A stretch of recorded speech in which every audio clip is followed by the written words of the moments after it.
Madaxweynaha Mareykanka Joe Biden ayaa ka digay in faafinta wararka khaldan ee loo yaqaan COVID-19 ee lagu faafiyo baraha bulshada dilayaan dadka. Wuxuu ka jawaabayay su'aal uu weydiiyay wariye oo ku saabsanayd doorka la sheegay in barnaamijyada sida Facebook ay ku faafiyaan been abuur ku saabsan tallaalada iyo aafada. Aqalka Cad ayaa cadaadis ku sii kordhiyay shirkadaha warbaahinta bulshada si ay wax uga qabtaan macluumaadka been abuurka ah. Shirkadda Facebook ayaa sheegtay inay qaadayso tallaabo gardarro ah si loo ilaaliyo caafimaadka bulshada. Waxay dilayaan dadka, ayuu yiri Mr. Biden u sheegay suxufiyiin Aqalka Cad Jimcihii. Cudurka faafa ee kaliya ee aan haysano wuxuu ka mid yahay kuwa aan la tallaalin. Saraakiisha caafimaadka ee Mareykanka ayaa ka digay in kororka haatan ka jira dalka ee dhimashada iyo cudurrada loo yaqaan COVID-19 uu si gaar ah ugu dhacayo bulshada aan la tallaalin. Horraantii Jimcihii, xoghayaha saxaafadda ee Aqalka Cad Jen Psaki ayaa sheegay in Facebook iyo barnaamijyada kaleba aysan wax badan ka qaban la'yihiin dagaalka macluumaadka khaldan ee ku saabsan tallaalada.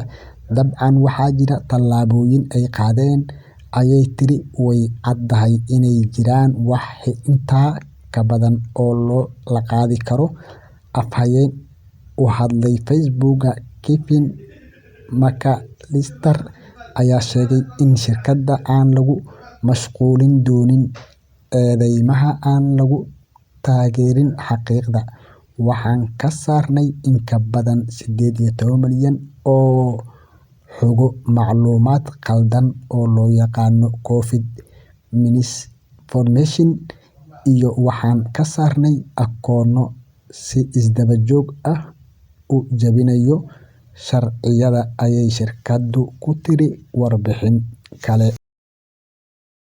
Aad u badan dhowrkii sano ee la soo dhaafay sababo la xiriira cudurka safmarka ee COVID-19.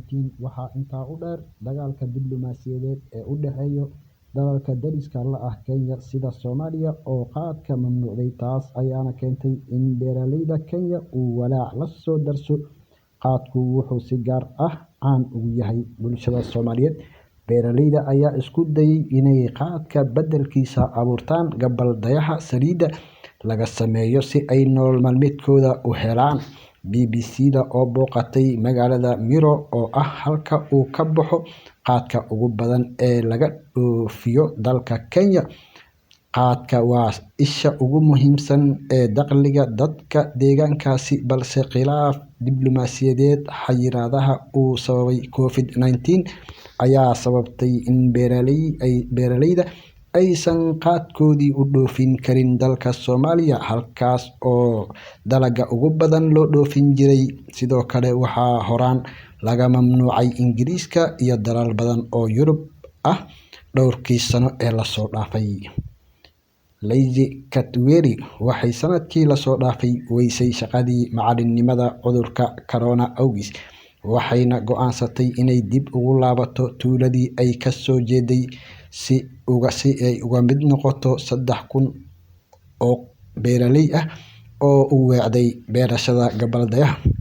Lizzy waa hooyo 2 carruur ah haysata, waxayna BBC-da u sheegtay in lacagta ka soo gasho beerta ay hadda gabbaldayaha ku abuurtay ay aad ugu baahan tahay.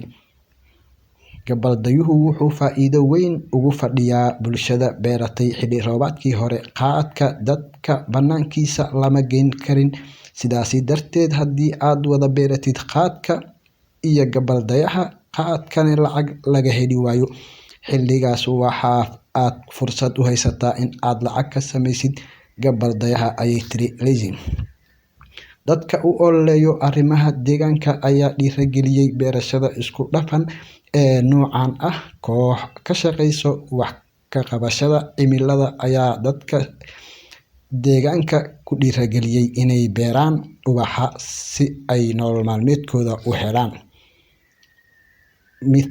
Mitika Miwenda waa agaasimaha fulinta ee ururka Pan-African Cimilada Justin Allensi wuxuu sheegay in dadka deegaanka ay u dhiirigelinayaan inay beertaan waxyaabo kala duwan sida ubaxa, khudaarta ama galleyda intii ay kaliya ku tiirsanaan lahaayeen beerashada qaadka, ayuu yidhi.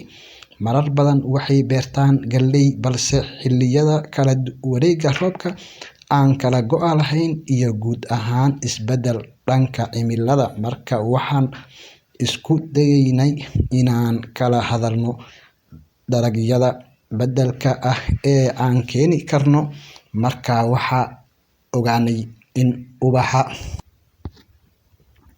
ubaxa uu si fiican halkan uga shaqeyn karo, ayuu yidhi Allensi. Shirkadda Bidco Africa waxay caawimaad siisaa beeraleyda inta lagu guda jiro abuurka iyo jarista dhirta iyadoo lagu beddelayo iibka dhammaan dalagyada xilliga goosashada. Waxaan u maleynayaa inay arkeen suuq dhammaan